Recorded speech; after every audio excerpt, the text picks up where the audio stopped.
Welcome to my YouTube channel. My name is Krista, and my husband Jordan and I run a home-based small business called the Rootziller Apothecary and Market. We make non-toxic, everyday living products, with my best-selling product being candles. I'm still trying to figure out where I fit here in this YouTube space, but I guess for now we will call this my studio vlog for me to someday look back at the progress I've made. And I'll be fine, but I get up, I always do.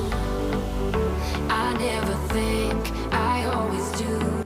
Welcome to my very first ever YouTube video. I just had my biggest order yet come in this fall for 150 custom-made candles, and I decided instead of a short reel, I would record the whole process and make a 5-minute video and upload it to YouTube for anybody who wants to watch. So let's get into it.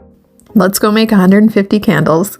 The first thing I have to do, I call it candle math. I'm not going to explain to you what that is. If you really want to know, you can look it up. But I still handwrite all my batch notes, so that takes a while. And then sometimes I have to clean and make room before I can even get started. I pulled out my old melters as well, because if I just used my one melter, it would have taken all day for the wax to melt. Here you can see I just use a dough scraper to cut the wax. This is the main melter I typically use. I use a blend of coconut wax and beeswax for my candles. And this is where I get my daily workout in, carrying around 45-pound cases of wax. And this is where I'll be pouring the candles since my workshop isn't quite big enough. And now we play the waiting game and let the wax melt down. So while it's melting down, I had some errands to run, which included packing and shipping a wholesale order.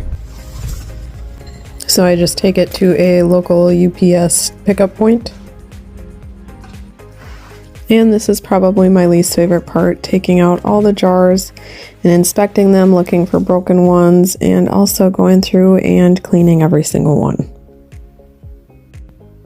And at this point I checked my wax and it was all melted down, so the pressure is on to get moving. You can see I still have to go through and wick all of my jars.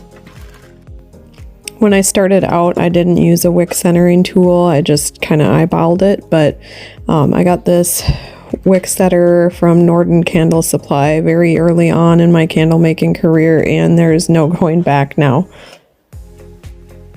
So I went to check my wax temp one more time, and it is time to begin pouring. I did unfortunately end up with one wax spillage incident. And I'm not gonna lie, that was a little hot on the skin. This is another investment I made very early on in my candle making journey. This is just like a pancake batter pour, which is very helpful when you're doing a lot of candles. And just like that, phase 1 is complete. All right, it is the end of the day of my 150 candle pour. And a 10 out of 10 do not recommend doing 150 candles in a day. I'm exhausted. I had one wax spillage thing at like 2 o'clock today, and I was ready to call it a day at 100. So this is 150 candles. I started at like 9:30 this morning, and it is now like, what, 5:30.